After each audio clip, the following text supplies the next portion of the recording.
We're going to start with the Inyan of Reish, and what we're going to do is we'll go a little bit backwards. First, let's see the basic Mishnah and the basic statements in the Gemara, and then we'll try to figure out where they're getting it from. Can I just ask you to translate some of the Hebrew and Aramaic words? Sure. People don't know that.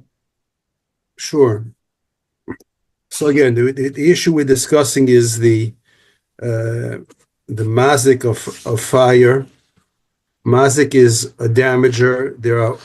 The Mishnah, the Masechta begins, the parak begins with 4 different types of damagers. It's not clear what this category is, so we're going to try to categorize everything. Now, so the first chapter begins with Arba Avois Nazikim. There are 4 main categories of Mazikim, and that's called Hashor, Habor, Hamave, Vahever. Now, these words need to be defined, and the Gemara discusses what they all are. And there's really, we need to understand whether a person, is he also fit into the category? But generally speaking, the Masechta seems to be dealing with Mammon Hamazik, when your property does damage. Now, two of these categories are very odd.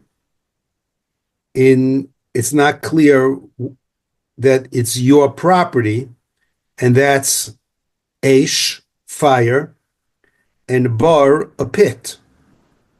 Now, a pit doesn't have to be literally a pit, could be an obstacle or something that's causing damage to a person, but it's not necessarily your property, which means if you dig a pit in public property, Rishus Harabim, now, is that called yours or not called yours? It's not your property, but you're responsible. Yeah, in which case you're not necessarily obligated because it's your property, more it's because of your action that you did. Right. So then this needs to be, that's exactly a very good point that you're raising, because we need to clarify the extent of your responsibility and what is the basis of your responsibility, which means, I'll give you an example, a classic example, which opens up a lot of question. An electric truck from the electric company in Los Angeles is negligent and knocks down the wire, your electricity, and shuts off your electricity for a couple of days and causes different varied types of damage. Now, who's responsible for that? Is it the boss of the electric company? Now, the boss of the electric company, why? Is he negligent? Well, how is he negligent? The guy he hired was a decent guy. So where's the negligence involved? So the exact parameters of the responsibility and why needs to be clarified in all these cases, because we have endless possibilities then. So we have to clarify what the basis of the responsibility comes from. So now we can't do everything. Can I just clarify that the source for these laws in the Torah would be in Parshat Mishpatim, which is in the book of Exodus, chapter 21, 22. That's where you have these laws being derived, right? Well, again, it's hard to, like I say, we'll have to go backwards, because there could be plenty of other verses that are shedding light on it, and you're not clear exactly where it's coming from. For sure, but that's where it's discussed. That's the essential fire. That's the essential paradigm of each of these categories. Yeah. Mm-hmm. Right. Okay. Now, so we're going to start with Reish, and the idea of Reish is listed. The Mishnah is first discussing this in the second chapter, in the page 21b. Okay. 21b. So 21b, now there's 2 laws of it there in the Mishnah. We're going to deal only with the second one, but let's read the whole Mishnah. Hakelev vagdi shekofzu merosh hagag, a dog or a goat jumped from a rooftop, v'shavru esakelim, and they damaged property. Mishalim nezek sholem, the owner will have to pay, the owner of these animals will have to pay full damage. Mipnei shehein muadin, because now the word muad, I don't know how to translate exactly, is warned, right? likely to do damage. No, there's no warning on kelev or gedi. This warning is needed for an ox that is not prone to do damage. But for an animal, you have a dog in your backyard, I don't need to warn you that it has to be watched, right? Well, I mean, it's an interesting question because the Torah doesn't discuss any animal except for an ox, right? So not clear. It's not clear at all. But right. like So the assumption here is that a dog or a goat is more prone to that's mentioned elsewhere. It's mentioned elsewhere. In the first chapter, the categories of which animals might not require warning because they're considered moored from the start. Now, it's a little bit different. The word moored means that, I'm not sure exactly the truth is. It could be that comes from the word that was testified against, but the word is, let's for today, let's assume that it could be you're forewarned. Okay, maybe I'm not sure, but don't take it. I'm not giving you. Meaning you should have assumed that this animal would be damaging, right? Right, exactly. Okay, now here's the laws of fire that I want to get into. Hakelev shenotal charora. A dog takes charora is a burning coal, but it's not a coal exactly. It's a piece of bread or a cake that, for whatever reason, is burning. Okay? V'halach legadish, and it went to a pile of grain. Ochal acharora, he eats the cake. V'hidlik agadish, and he lights the grain. He burns it down. So, al acharora mishalim nezek sholem, for the cake that he ate, he has to pay full damage. Al hagodish mishalim chatzi nezek, he only pays half damages for the granary. Very strange, right? We don't know exactly where that's coming from. Okay. Yeah, I mean, can I just push back a little bit on this idea that a dog or a goat is immediately assumed to be a damager more so than an ox? I mean, like, I feel like that's subjective, and it might depend. Yeah, it's a good question. It might depend on the dog. Yeah, it's a good nowadays question. I people don't have know. like tame. It's a good question. I don't know the answer. Yeah, so I don't know. I'm not sure where it comes from. Yeah. Okay. Now,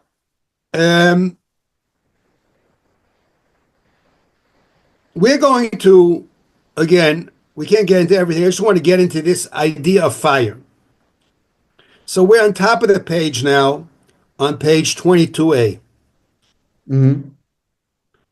Itmar, in the sixth line, Itmar, Rabbi Yochanan Omar, Isho mishum chitzyav. Reish Lakish Omar, Ishoi mishum mimoinai.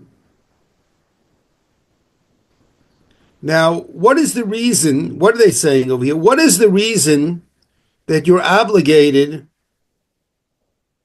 for your fire? Okay. Now, the question itself is very odd. Why? Well, I mean, I would just say it's because God says you're obligated for the damage that your fire does. So you're answering you're explaining why it's very odd, this discussion in the Gemara, right?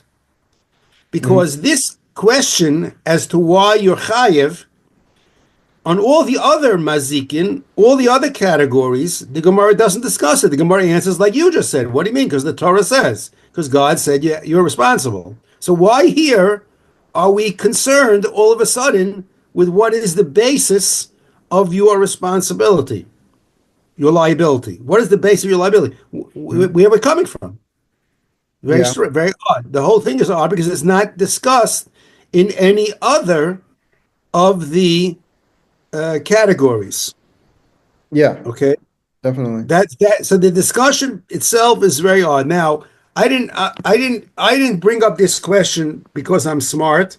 I actually just caught it from somewhere else, which I'm going to send you right now, and we're going to see inside something which is going to address these questions. Okay, let me pull it up for you for a second and send it over to you. Okay. So yeah, in the Torah, it talks about an ox that gores, and it says it's like a warning. Huad, like it was testified against him. Right. That's what it means. Yeah, they testified against him. Now, yeah, but there's also a verse in the Torah talking about Reish, very clearly saying you're responsible. So for fire, you're just responsible. Now, this is a different case because it's your dog is the one bringing the fire. No, not this. Hold on, we're not discussing the dog case yet. Oh, okay. This is not discussing the dog. We're discussing in general fire. In general, I mean, again, I don't know why we didn't get to the Mishnah yet. Well, I mean, this statement is coming out of nowhere. It is, and again, I don't know if we translated the question. They're saying, are you obligated for your fire because it's like you shot an arrow, so it's like you. No. That's the answer. No, that's the answer. Well, what's their argument, right? That's a very good question. I mean, I'm saying even before we get to the argument, I'm asking you. Why are they even coming up with why we bother? We have a clear verse, like you had said before. You have a clear verse. The verse says you're responsible for your fire. You know what fire is. Big deal. So that's it. It's over. Case closed. I would take that as an example of, needless Talmudic. Right. So that's, but now being that nobody else, but being that this question is not discussed by the other categories, then there's something going on here. Okay. So now I wanted to show you this question in what I just sent you. I sent you, excuse me. I sent you something from, this is Rav Grossman. This is Rav Grossman. If you look at the first page where it says Aleph there. Where did you send it to me on? I'm not seeing it. I just WhatsApped it to you. Okay. It hasn't. Oh, I didn't? Oh, I didn't. I'm sorry. I'm sorry. I didn't. Made a mistake.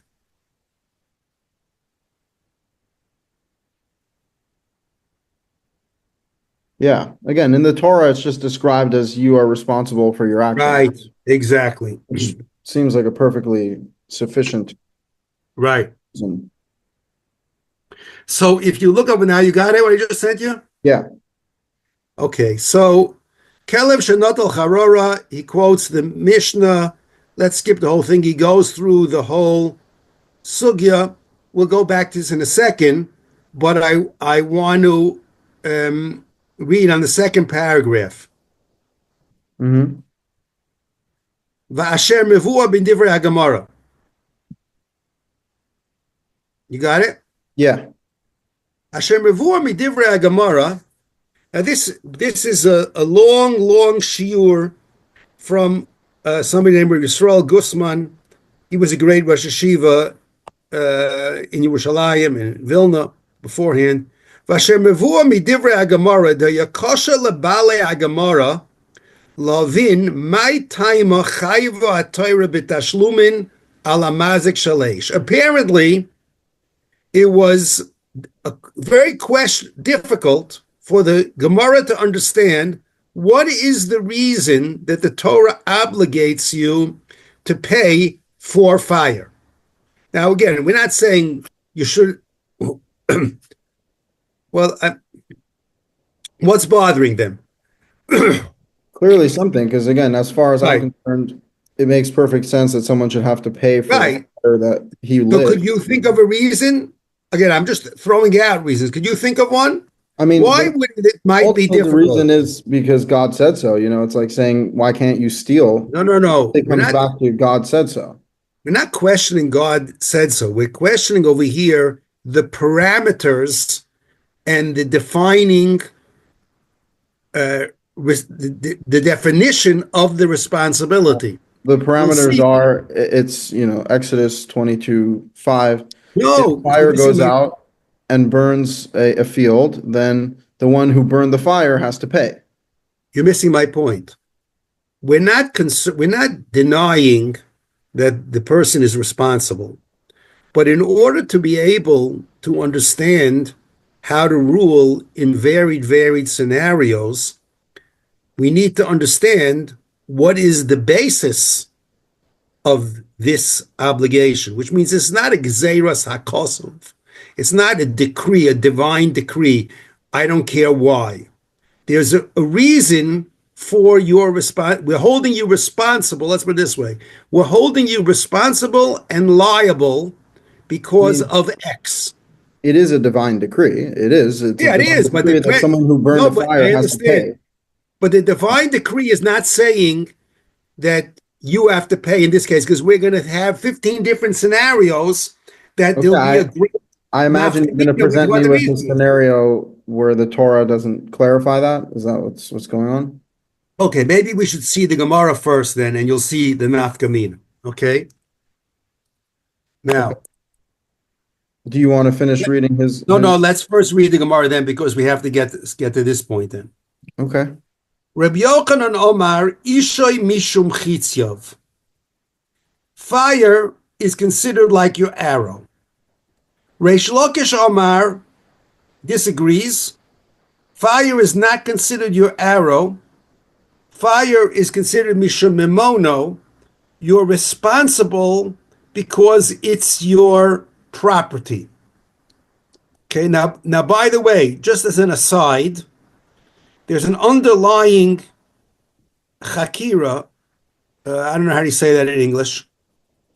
A There's a binary. I don't know, like a what? There's an underlying chakira here between when we say mimono. What is the reason for your responsibility, for your liability? So in the example that I gave you of the head of the electric company, the head of the electric company is liable for damage caused by one of his employees. Now, he's not negligent. So why are you responsible? Well, probably you're responsible for another reason. You're responsible because you have financial responsibility for any damage incurred by anything in your company. Well, yeah, I think it has to do with the person being responsible for their actions. Like if we can trace the action back to you, then you're responsible for that. Yeah, but in this case, in the case that I'm giving you, you can't trace the action back to the thing to the, he was on vacation in Hawaii. Yeah, well, I mean, that part of owning a company is that you So take the that, hit. but that's not negligence. It's another. It's No, no something one else. said that it's necessarily Oh, negligent. yes, there are cases where there There are are cases where cases, for sure. so that's There are going to be a cases where non-committing. it's negligence, but there are cases simply where Okay, someone so they're has to two different be things, held accountable for this. right? So they're two different things, though. Yeah, And but there'll be a nafkamina. this is There'll not be a necessarily nafkamina. negligence. Nafkamina is there'll be a practical difference, and the ruling will be different based on what we understood was the liability, which means if the liability was you're financially responsible for any damage incurred by your company, negligent or not, that's one way of looking at it. Another way of looking at it, no, you're responsible only for negligence. If an accident occurs, then who says you're responsible if it's an accident? So it Yeah, I just depends. think it comes down to someone has to absorb these costs, Yeah, but, just in a practical sense. there'd be differences. if you learned one way or another. There'll be halachic differences. It'll come out that one person is responsible, another's not. Maybe yes, maybe no, depending on what you understood. Let's go a little further, and we'll see over here specifically that. But can I just point out one thing? Like they're making it that's either this or that. Either fire is your Could be arrow. both. No, no, Your no. money. We didn't say that. We didn't say for sure. Because theoretically, it could be something else. Yeah, but only on the first line. The Gemara is going to go through that and saying, are they disagreeing with each other or are they adding to each other? Also, fire is its own thing. But regardless, I think that your responsibility is just because you're responsible for the fire that you lit. Even the way that it's written, it's like the one who burned the inferno, right? Like if you're burning a fire, you need to take responsibility for that. So it's just a matter of responsibility. We'll go through all the very. You're 100% correct.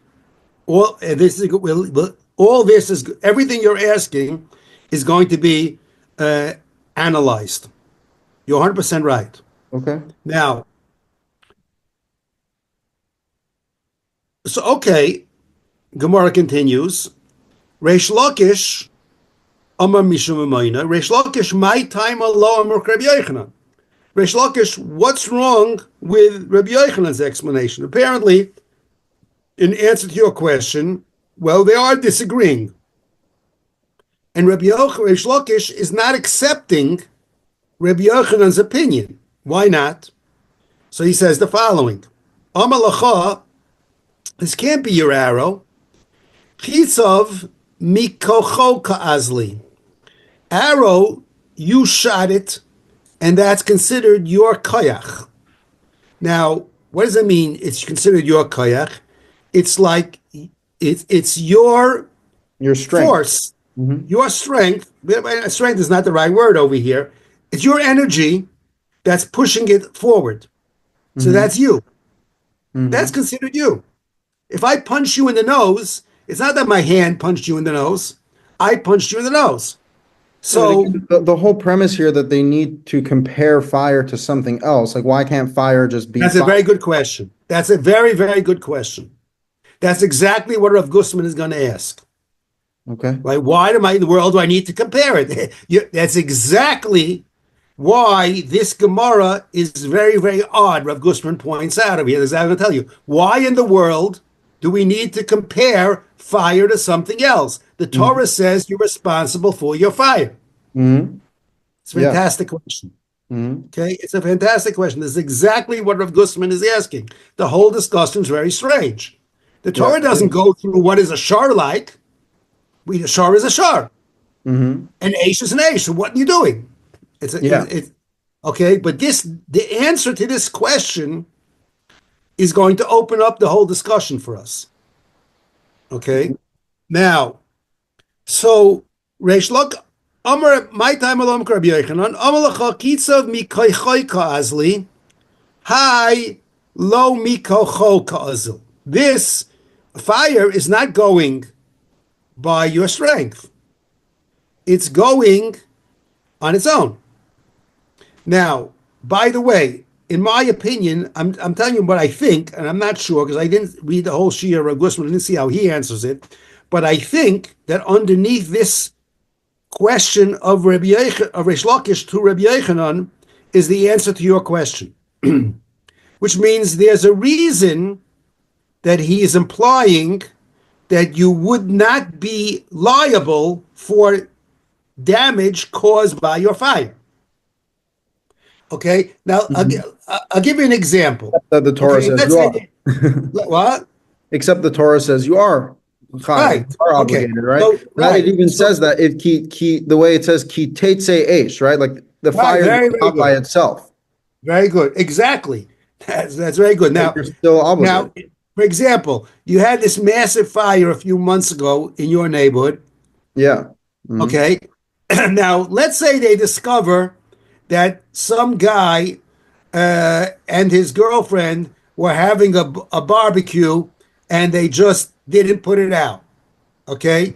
And that's what was the cause of the whole thing. So now are we going to say that, well, this guy is responsible for $10 billion of damage?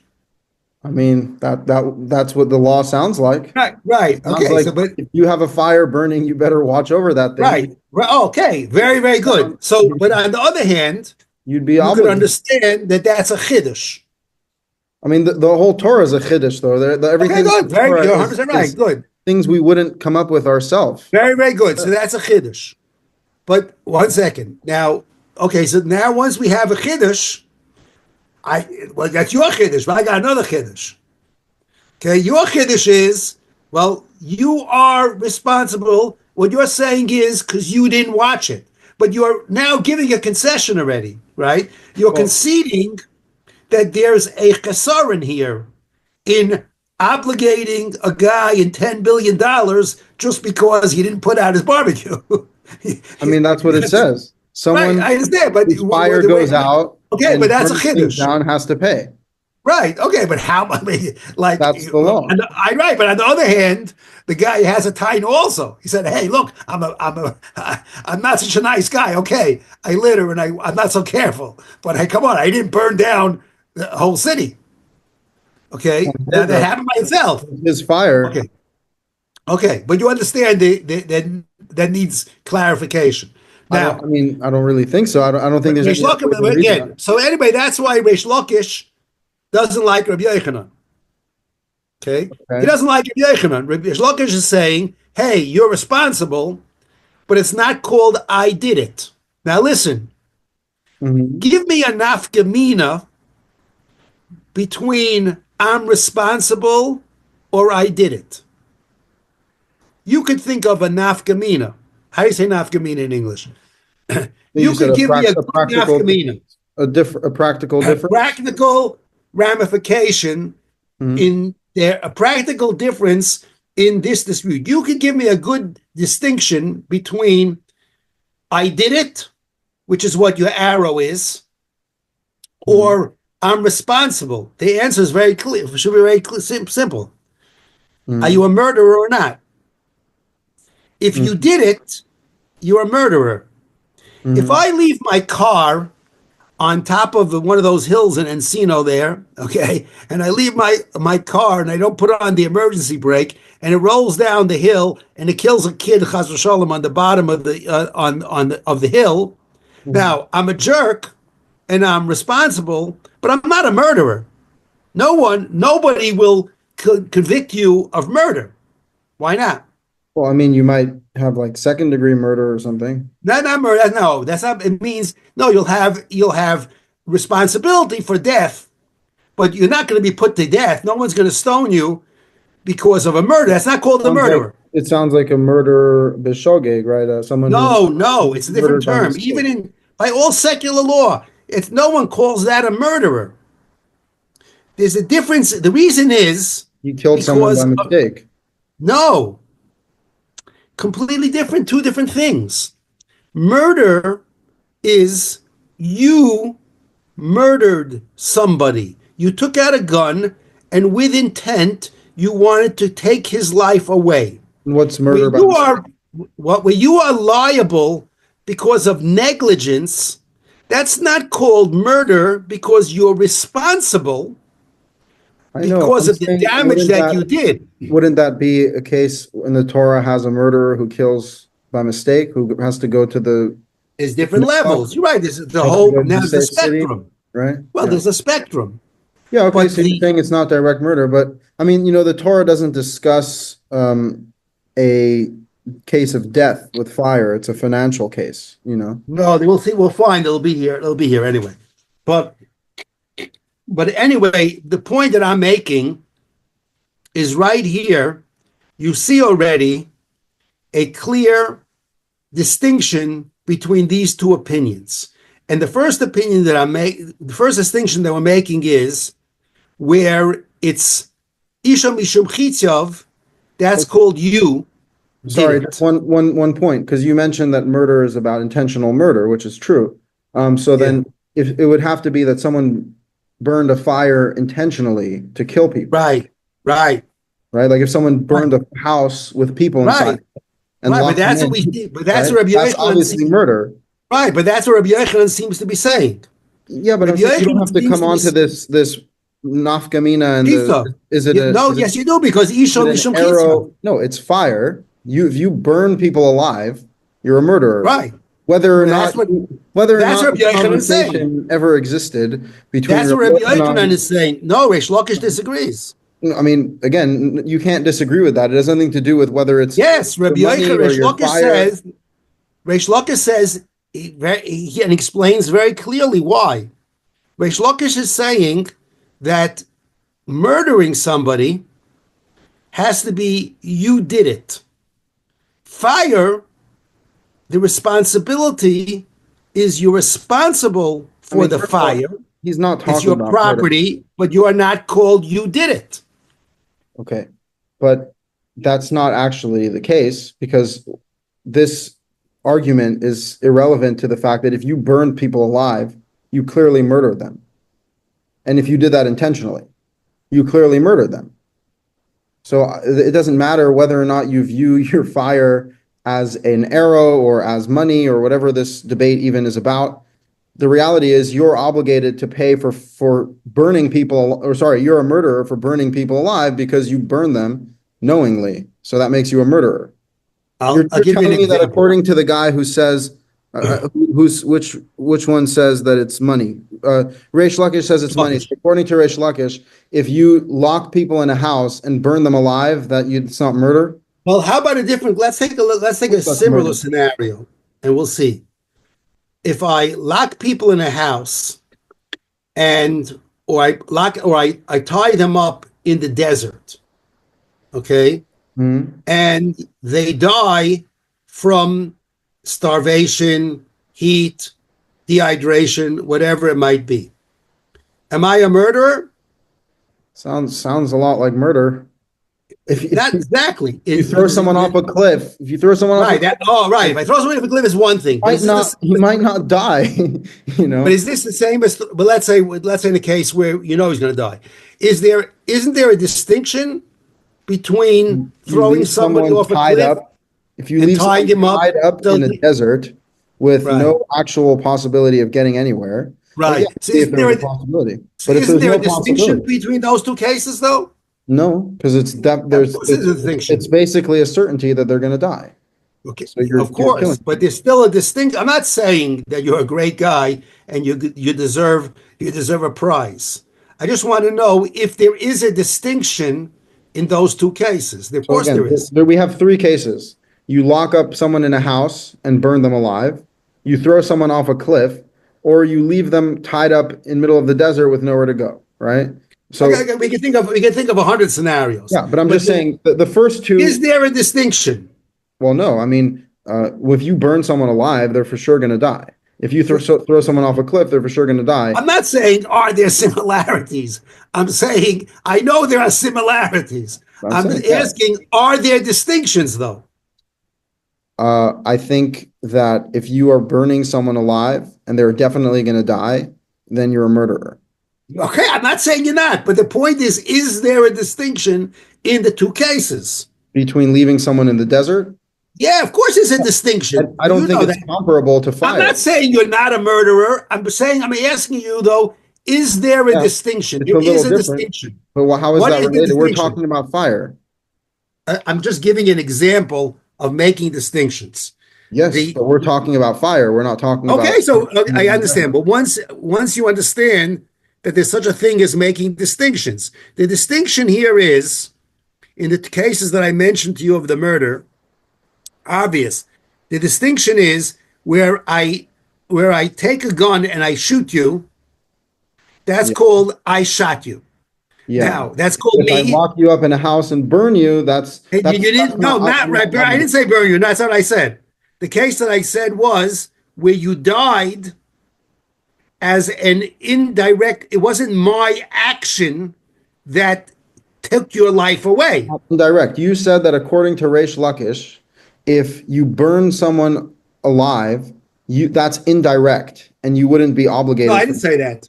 Well, you said it because he believes. No, I didn't say that. I didn't say exactly that. You said I said that fire is your money, right? And so therefore you're not obligated for. There's a distinction between a deed that is considered you.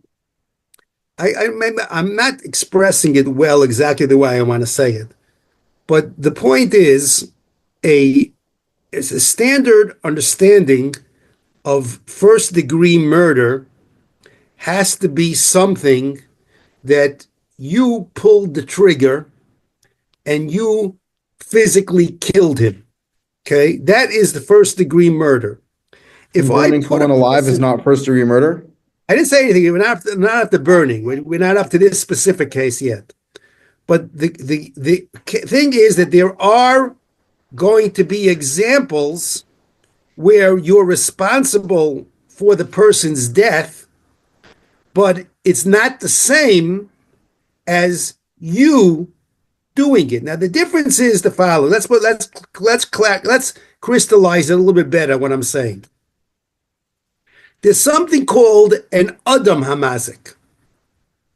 An Adam Hamazik is I took you with my hands, I choked the air out of you, I put my hands around your neck, and I strangled you to death. That's called, not my hands, that's called I killed you. Mm-hmm. That's called Adam Hamazik. Now, other things and other ways of bringing about the death of the person you didn't like, that might not be the same as Adam Hamazik. That's just a different category. That's all I'm saying. I'm not saying you're not responsible. I understand. I'd like to bring this conversation back to where this started. Okay. You were saying started is Reish Lakish is disagreeing with Rabbi Yochanan. Yes, and you said that the practical difference between their disagreement is that if you believe, like Reish Lakish, that fire is equivalent to your money and your property, then you wouldn't be considered a murderer for burning. No, maybe I wasn't precise. Maybe I'm not being precise. All I mean to say is, you said murder. Yeah, the words. I'm not being precise, and we might not necessarily be understanding the words the same way. So forget about the exact words that I'm saying, but there's a conceptual difference that he's disagreeing with. And the conceptual difference seems to be that rather than it could be considered you doing it, like I shot an arrow into your heart. Yes. And not you, Chashol. But I meant to say, but you're right. It's a conceptual difference. Right. Fire is not your own personal energy or your own personal. Right. Exactly. That's obvious. But you were saying that. Okay, I'm sorry. I'm not being precise. No, but it's nothing to do with precision. You were saying you were looking for a practical difference because the conceptual. We didn't get that. I'm jumping ahead. Okay. Now we're only up to the concept. Okay. So the concept right now is that I'm disagreeing with you because a fire is not called you. And you are saying, Ishoy Mishum Chitzov, that's you, your koyach. And I'm saying that's not what a fire is. That's how Reish Lakish is disagreeing with Rabbi Yochanan. Okay. Now Rabbi Yochanan then disagrees with Reish Lakish. Okay. Mm-hmm. So Rabbi Yochanan disagrees with Reish Lakish. And he says, Rabbi Yochanan, my time along Reish Lakish, Amalacha, he says, well, Mimoina isbei mamasha. Property, your response, you own something. Okay, you own something, you own it, but it has to be something of substance. You can't own a fire. Fire, he says. Fire is not a substance? Less bay mamosha. It seems to be right. I wouldn't say it's not a substance. That's a good question because it's getting back to what we started before as what exactly. It's like saying that you own fire. It's like saying you own oxygen, I suppose. Like it's right. No, I don't know. You might own. I'm not sure. Okay. I mean, fire is just an element. It's not. Okay. It has to be. Well, we'll have to understand this. But the bottom line, we could understand the bottom line. The bottom line, as he's saying, is that, hey, not an object. You don't own fire. So being that you don't own fire, you can't, which means you're telling me that this is Maman Amazik, like a shor. So you own your shor, or like the example that I gave you is the owner of the electric company. He is financially responsible for the actions of his employees. Okay, we can understand that. But you can't say that in fire because there's no financial, I'm not sure. Okay, I'm not sure, but the point is he is disagreeing and saying this can't be because you are financially liable for the actions and damage of your fire the same way you would be responsible for your property. Yeah. Okay, So so that's why this is. I have an answer for their debate. It's Yeah. neither an arrow nor money. It is fire, and it has its own laws. Okay, so that I told you, that's very good. Burning That's a the fire. question that's a question Rabbi Grossman asks. Now, in fact, let's go, that question that you asked, that's exactly, let's go back now, and we'll see it inside. That's exactly, the question that you asked is exactly what Rav Grossman is saying. Okay? So the question is, we are on the second paragraph on the second column. Asher mavur midivrei HaGemara, the yakosha lebalei Gemara lahavin my time chayva Torah betashlumin ala mazik shalesh. Why did the Torah obligate you? V'zeh shemakshe Rabbi Yochanan ishoy, right? He says ishoy mishum chitzyav. Kavanasai, he means to say lo hu mechayev. Why you're obligated? V'gam Reish Lakish choyzer v'omer. He comes back and he says no. Ishoy. Now, why do you say Ishoy Mishum Memainai? Hare Haya Maspik Reish Lakish Leimer Mishum Memainai. It should have just said Ishoy. Rabbi Yochanan says Mishum Chitzav. Reish Lakish says Mishum Memainai. Do you see what's bothering him?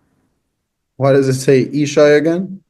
Yeah, it doesn't make sense. He just should have said, the Gemara should have just said Ishoy. Rabbi Yochanan says Chitzav. Reish Lakish says Memainai. Why does Reish Lakish come back and say, no, Ishoy Mishum Memainai? I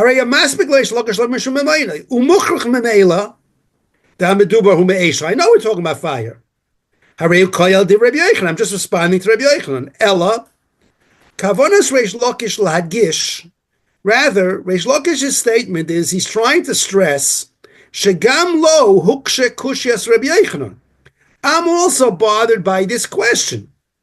Ishay lamu mechayev. Why are you mechayev? I don't like Rabbi Yochanan's answer. The chiyuva mishum chitzav hochach loimer the chiyuva mishum mevaynai. Ukinireh, then therefore, and here's your question: Shebein terusa shel Rabbi Yochanan ubein terusa shel Reish Lakish einam pshutim kol kach. It must have been that the answer, both of them, is not so simple. Because each one of them are asking on the other, and each one of the questions are very strong questions on your opinion. Ella, it must have been that they were forced to answer this, even though the answers are weak. They must have had a very serious problem by which they were troubled. So something is troubling them, and we don't know what's troubling them because what about what you said? I don't understand what's troubling them. Ella shehuchru l'taretzkei machmas kloimer akushya. V'tirutz asher Rabbi Yochanan the isho mishum chitzyav harei vadai shu chidush gadol. It's certainly a big chiddush to say that. Kumosha Kosav Rashi, like Rashi says over here, Chayvoi HaKosov, Di'ihu Ka'ovid, Dahave Kizoyrek Chetz. The Torah obligates you because you are the one who did it, because it's just like you shot an arrow. Now, what do you mean? Hare Gzeras HaKosov, Chayva HaKosov. So the Torah said so. V'gam digdeg b'lashoynei atzach, and Rashi's being very precise with his very fine language here.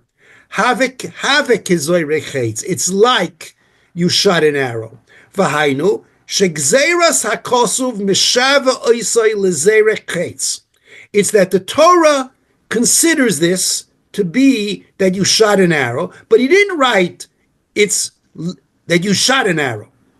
Why did he just say you're obligated because you're shooting an arrow?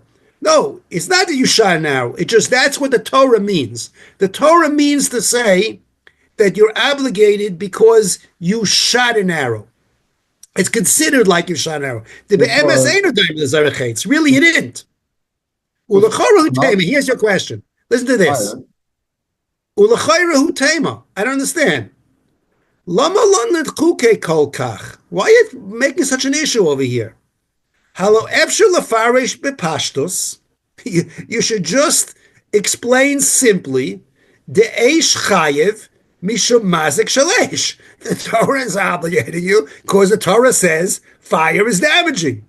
The parshas ki teitzei eish, on that parsha of teitzei eish, Gil Salanu Atayra, the Torah is revealing to us, Yesh no mazik me arba avos nezikin. There is a kind of mazik of the four categories of damagers. Shesham shem hamazik shel ohu eish. We have something called eish. V'chayv and love kemo al shara mazikin. So I don't understand, what is the Gemara going on over here? Just tell me eish is eish, exactly like you asked. Okay. Yeah.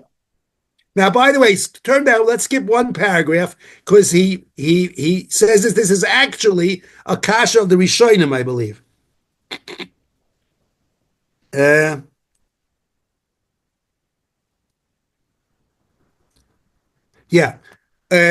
Skip to the next page. Matzasi, you got it? Yeah. Umatzasi shekvar hikshu harishonim kushyaseinu anal. The Rishonim actually asked this question already. Now, Rav Grossman, by the way, was in modern times. He lived in the 20th century. Okay. Ze loshon hashita mikubetzes besugyin divrei hamaskil ishay. You familiar with the shita mikubetzes? It's like a compilation of different... Compilation of Rishonim, but he himself was a Rishon. Mm-hmm. Now remember, the Shita Mikubetzes wrote his sefer, I think, about 600 years ago. Don't hold me to it. I really should be, I'm wondering here. Why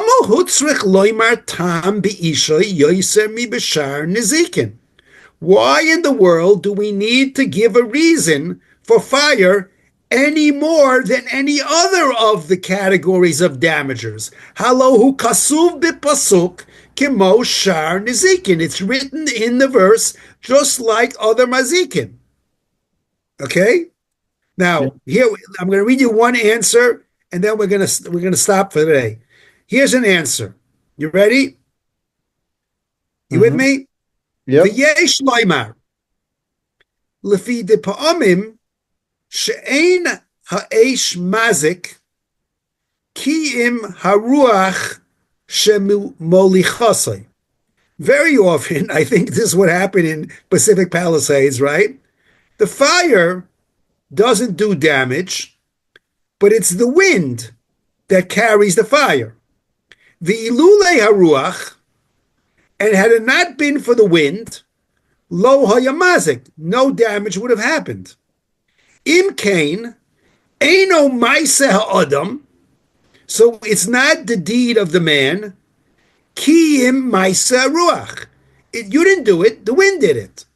Ulakach, for this reason, hutzrach litein tam, and for that reason, we need now to give an explanation as to what is the basis of your liability.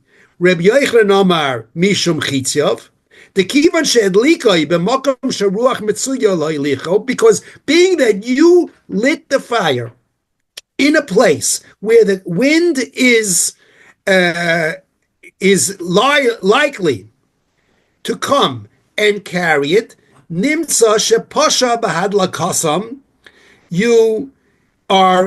it turn out that you are negligent by lighting the fire. Kimo bechitzyav, just like an arrow, she'adam zoyrek limerachok, that you throw it very far away. Talmud Rabbeinu Peretz, that's a Shita Mekubetzes quoting. Now, Kavanas terutzai, read a little further. This is Rav Grossman now explaining. What he means to say is, she'esh eino maisa adam, v'gam lo maisa memoinai, ki im maisa haruach. Okay, now again, I'm not saying this is the only answer, and I don't know if it's a big chiddush or not, but he is addressing our question.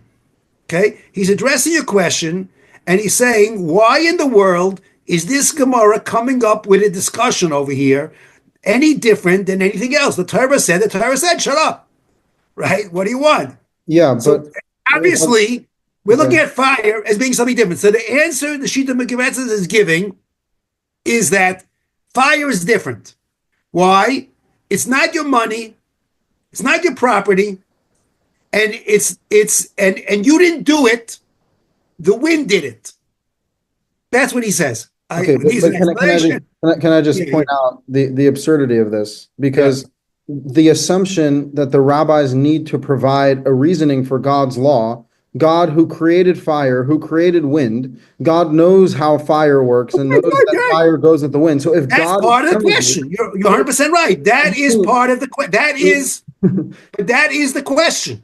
Yeah, and therefore I'm not saying the answer is good. But it's not a question, right? It's not, how could you be obligated for fire if fire is pushed with the wind? The answer is no, we're not saying how. We're not saying how. Why, right? Why? I know why. I'm not. That's what why he says. I don't know, but I don't think why are you obligated if you didn't do it with the wind, right? Yeah, but I don't think the question is why. I think the question is what. We're not questioning that I think you shouldn't. What? The question that's being we're defining the parameter of what is your obligation here. I think that's the answer. They are taking up this mantle as if they need to provide. You know something? My son-in-law just walked in. I'm going to call me. Davey, give me a second. Okay, one second. I have to close the door.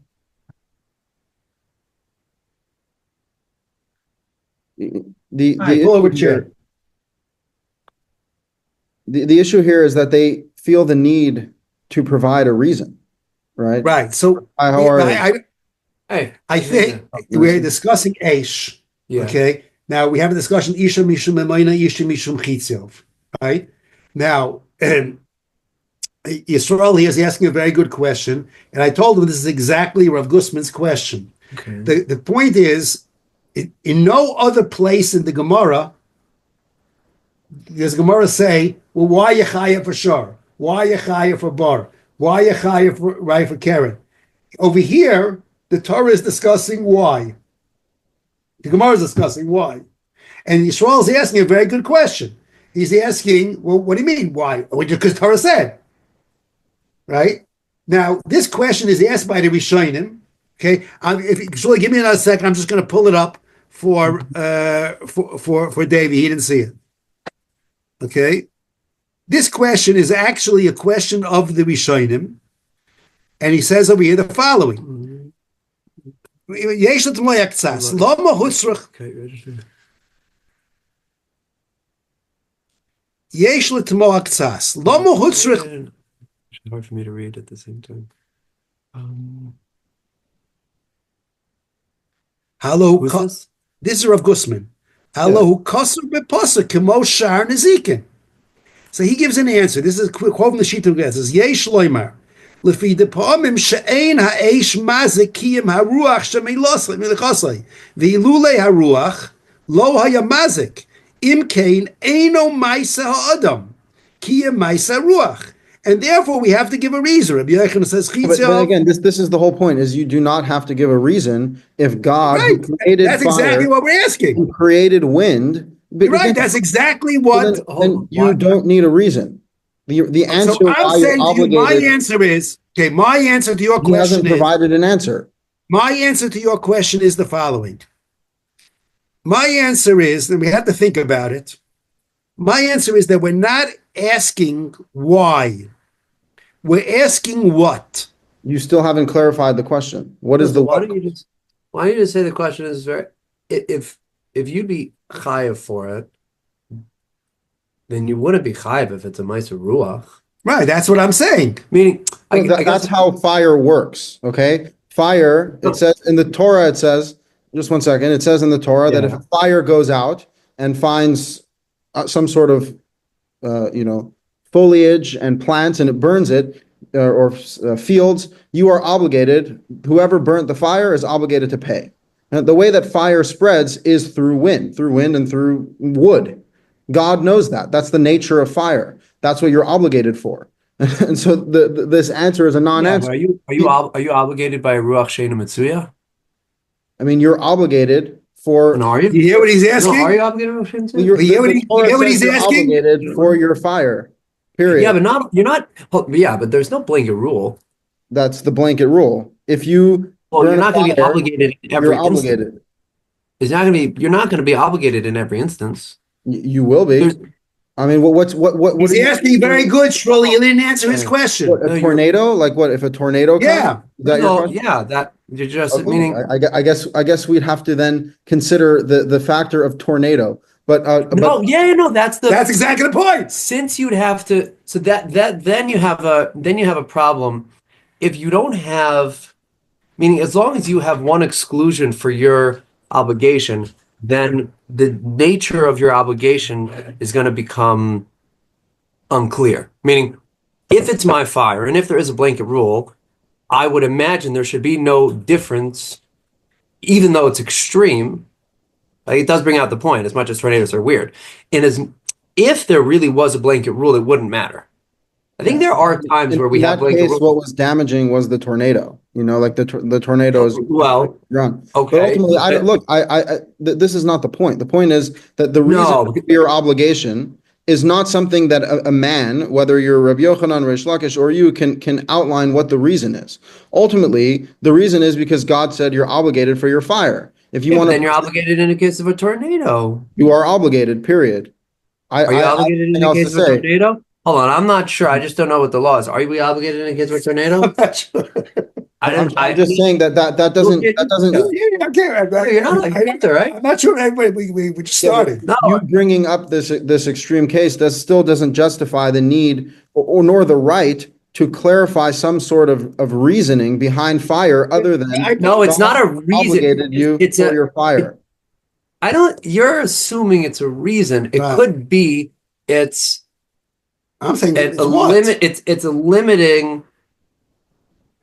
It's Yeah, limited. it's a definition. It's not a definition because it's No, a it's not that. I didn't say comparison. it's a definition. It's a It could be comparison. It's a comparison. No, But ultimately, comparison that's not- is limited, Okay. right? If I'm saying it's like this, it's like that, right? Or it's the same as this, it's still not the thing itself. So yeah, the but that's correct not. way to refer to fire would just be fire. And now if you want to bring up some extreme No, we're not talking tornado, about. No, we'll we're have to not then talk talking about about tornado. the thing. Hold on, I think you're mixing. We're not talking about the thing itself. We're just trying to figure out the extent of obligation. We Right. don't care about anything other than the extent of your obligation. Why should we care about anything other than the extent of obligation? then what is this conversation? Is fire an arrow or is fire your money? Well, What is if the relevancy or even the justification for such a conversation? because if you have an obligation, assuming, which I think is obvious, that you're going to be obligated forever anything in existence that you have a relationship with. Let's talk about Our- in the Torah. No. So our job, no, I mean, assuming that if I have a hand, am I obligated for everything that happens with it? If I Your have a hand shoe, is no, hold on. Without the answer, meaning assuming that there is a relationship between you and your hand. with not with Mitumai, I'm going that I'm going to have an obligation. So there may or may not be limitations to that obligation. It's likely that since there's no reason to say past that all we're really interested is what is our theoretical obligation. And I could imagine that you're going to be obligated for a fire that you hold under something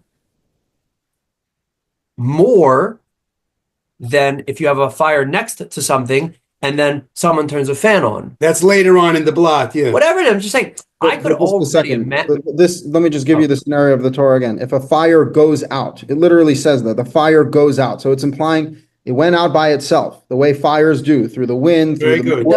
It doesn't go goes out by itself. Yeah, right? he's right. That's what it is. That's the implication. Say, No, I hey, know that's it. right? But So even even so, it goes out by itself. Meaning, does it start by itself? it goes, no, you started it. That's the whole point. The person So I that started burned the it. fire Yeah. has the fire there, and the fire goes out and burns things. You're obligated to pay for that. What do you mean That's it the goes law out? in the Torah. What does that? What does go out mean? It goes up. I don't know. It goes up, out. It doesn't say that there's. Meaning It goes it out. could be What do you, excuse me? in every Out means there's that an fire autom- travels. Do you know anything about fire? Fire It goes travels. up. It goes up. No, it travels through Maybe it wood went up. and plants. If it goes up, it'll I evaporate think in the he's right. sky. He's right. I think he's right. He Fire says travels it goes out. through It wood goes out of your control. and wind. Out of your area. Yeah, So yeah. what if there's a tree? Say if it goes, but you're meaning with the implication that there's a wind. If a wind does something to my fire, which is not necessary for the fire to travel, it needs oxygen, but it doesn't need a current. I mean, So- wind is like, if you go outside, winds are I'm always. familiar with the concept. That's true. So if wind is the reason why your fire goes out, that doesn't preclude you and absolve you from the scenario of the Torah. And again, I'm having a different conversation as well, which is we're debating here what is the necessity even for this Talmudic conversation to begin with? Like, why are they even bringing up these? Hold on, Yisrael, we got to stop soon. But listen, I want to point out to you one thing. I want to stress that the question that you are asking is exactly, to the word, the question of the Shita Mekubetzes. That's true. Yet his conclusion is to give a non-answer. Okay, you don't know what the answer is, but the he gave question is a a great non-answer. question. And The question is a great question. It's exactly the question of the Shita Mekubetzes. Rav Grossman Shir here is 50 pages. but it's ultimately an unanswerable question. because- Well, he has 50 pages. So I'm just Yeah, saying the 50 question is pages. exactly a question of Rav Grossman, and it's exactly the question. I got to stop, okay? We'll continue another time if you're interested. I got to stop. All right. Well, thank you for Okay, the we'll time. keep I in appreciate touch. you showing. Wait, he's making simcha. Much nachas. Are the lessons coming? They're here. Yeah, they're here already. Lessons are there. They were there for Pesach. Yeah. Mhm. Please send them my best regards. Okay? Please send your grandfather my best regards. He should have much nachas, and the simcha should be a nechama for his tremendous loss, and the family should have a nechama, and you should all have much nachas. Amen. Thank you. Bye bye. All right. All the best.